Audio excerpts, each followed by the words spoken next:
Hello there, and welcome back to War Thunder. Today I'm again in the T54E1 American Premium Medium Tank with an oscillating turret and also an autoloader. I personally like the concept, but sometimes the tank feels really not so great, and in this particular battle it's not so much about the tank's direct performance, rather than how it got really nerfed within the game by game mechanics, right where you really feel it at the end, that then cost me my life.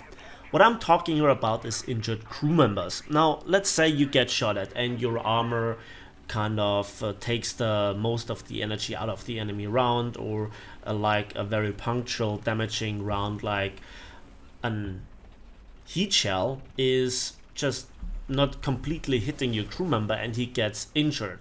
So he goes from white to yellow to orange to red and then dead, aka black. And I think the really weird stuff is that sometimes you suffer more from an injured crew member staying at the position rather than a dead crew member getting exchanged for an alive crew member, as well as being able to replenish crew.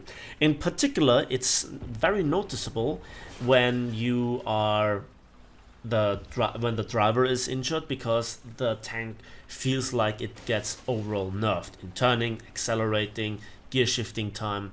So even in a straight line the engine seems to lose power, which is really weird. And for the gunner, you then lose especially turret rotation speed and also the gun elevation speed. It's really noticeable, and this is really annoying, in particular in close quarters, aka city maps. And yeah, even this map is like most of the combat happens in the city. So there is this. Now what I propose is that you can rotate the crew in your tank so that you have the chance to, like in this case we have an autoloader, so I do not really need the loader that urgently with that high performance. That shot was really bad. I was just adjusting a little bit too late and the i7 escaped. I also have a 300% RP booster just before it would time out. I had 6 hours left, and it would be a shame to not use it to grind my M1 insane price. Okay, going back to this. So it depends on the tank, it depends on what crew member is injured, and in particular I think it's just hilarious that again it is so much more punishing keeping a crew member alive rather than sacrificing it and just having one crew down, but then the crew in charge of the position just performs overall better. Even if you lose your commander, the loss in overall crew capabilities is not as drastic as if your gunner is orange or red. Same goes for the driver. Now that brings us then to the T54E1. Again, it's an autoloader. It has very good shells. The AP shell with a lot of post-penetration damage effect, also the heat shell for hull breaking, a lot of penetration power. Then you can switch the shells, and overall I like the tank. It's just one of those tanks that I personally have something that the tank has something about it that I really like. It's not this insane tank, but to be honest, overall it is a completely irrelevant premium at tier 5 for the Americans. If you really want to grind, why not buy the XM1? To make here again a statement about the XM1, is it worth the money? Yes, if you want to buy a tank, buy the XM1 for the Americans. If you want an American premium tank, stabilizer, and then also the speed, the gun handling, the AP FSTS, I think you then have all the experience in War Thunder that you can get. That's how it is. And then sadly that it is that way. I do not like the XM1 spam. I do not like what the tank does to the game, and so I personally want to see more of tanks like these. It's a good premium. It's fun, it is not overpowered, yet it is unique and still can do stuff, but again, it is not that difficult to take it out. And I think this is how a premium should be. It should not dictate the meta, but it should fit in the meta. It should not be completely obsolete. And this is the problem with the tank. When you fight with this tank at 8.0 versus some of the other nations, you're good enough, but what will the future bring to this tank? I mean, okay, you have the heat shell, that's always a bonus. You have the AP shot, that's always a bonus. You have an solid shot, but overall the speed, you know, at the end of the day, it's based on the hull of an M48, and that is just so annoying for me. I hate the hull of the M48, and every tank that it is based on suffers from it. M103, M48 itself, and many other tanks around it in various different nations, you name it. So I heard here an enemy tank, and now I want to engage. AP shot loaded with a preload on the heat shell, and there we have him, quick shot, and we take out the engine, and the gun barrel is around the corner. Do I want to risk it? No. And then I'll reverse just a split second before I thought he would be able to swing the turret around. So he's still burning, so no need to shoot for me. So now he smokes up, the smoke disappears, and then we ignite the engine again. And now the engine is, or the fire extinguisher is on a cooldown, hence I wait.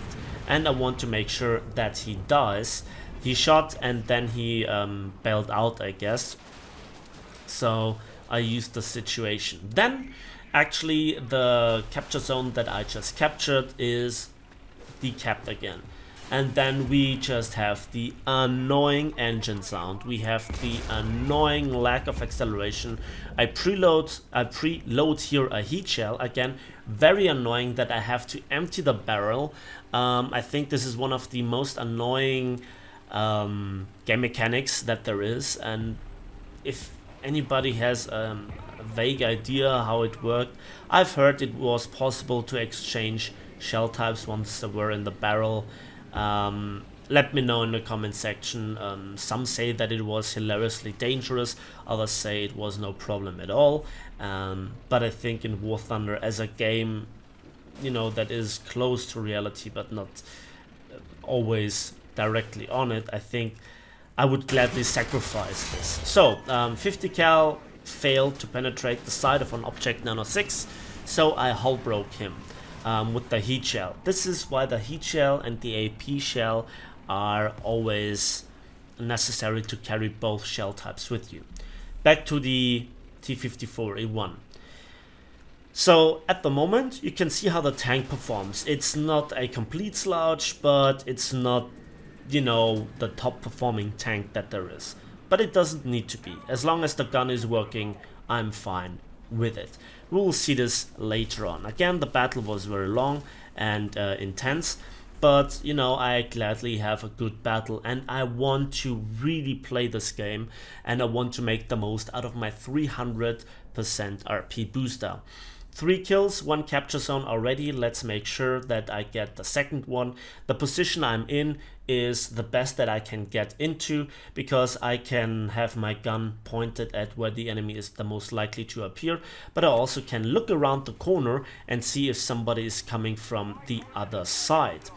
And that is now my second cap, and you can see 1700 RP is not something to cough at. And now again I want to go to B and actually want to see what I can do there. And then I get tracked, and now my gunner is damaged or injured. And did you see how long it took for the turret to swing around? And then I managed to, well, fuel detonate the AMX-30. Incidentally, it was also a premium tank. Then I heard a gun to my left, and then I found out quickly, well, that was actually an L7 sound, and there is a Maga 3, so I figure out there is no enemy right there, at least not to my left immediately, and I want to just get the hell out of there. And now we have a damaged driver and we have a damaged gunner. but none of the crew members is dead. There is nothing that I can do. And the funny thing is, I now actually would profit if one of the enemies would just kill here my gunner, which is rather unlikely, hence because of the commander sitting right behind him. And you might just notice it from the driving. I felt it really when I did the you know, key binding inputs to drive the tank, WASD, aka the hack keys. I really felt the tank being really slow, becoming really a slouch, not very enjoyable to drive. Even on this hard ground, this is the best that you can get out of the tank. And it doesn't help that in War Thunder, that on War Thunder maps, especially in cities, there is just so much stuff that you have to drive over, especially in the beginning, that just kills your speed. Oh, you could shoot away it with a machine gun. Yeah, early game, giving my position away. No, thank you. And look at this. I see the tank and look at this gun. Oh, God. Oh, my. Oh.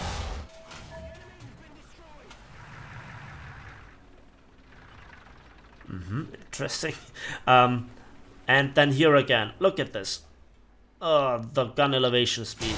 Oh my god. If they would have been aware of me, you know, I would have been in deep trouble. And now we have the problem that the driver is also injured. Look at the speed. We do mouse now, boys. Oh god, it's so painful. It's so painful. I want to go into B, maybe cap it again, maybe get another additional cap. It would be so good in terms of paying off, but we just don't accelerate even on hard ground. And then we get tracked, then the transmission and the engine are taken out, and we get killed by a party tank. And I had no chance whatsoever. And it was just a split second before I would go into cover. That was annoying. Quick look at the results. So despite 6 kills and 2 caps and a 300% booster, we didn't exceed 15,000 weekly research because we lost 50,000 silver lines. It's not a bad result. So let me know in the comment section what you think about this crew rotation thought of mine, or even some kind of medipacks to heal wounded crew. And yeah, that would it be for today from me. Thanks for watching, thanks for listening. I hope you liked this video. Give it a like if you did, subscribe if you want to see more, and obviously we will see each other in the skies and on the battlefields of War Thunder.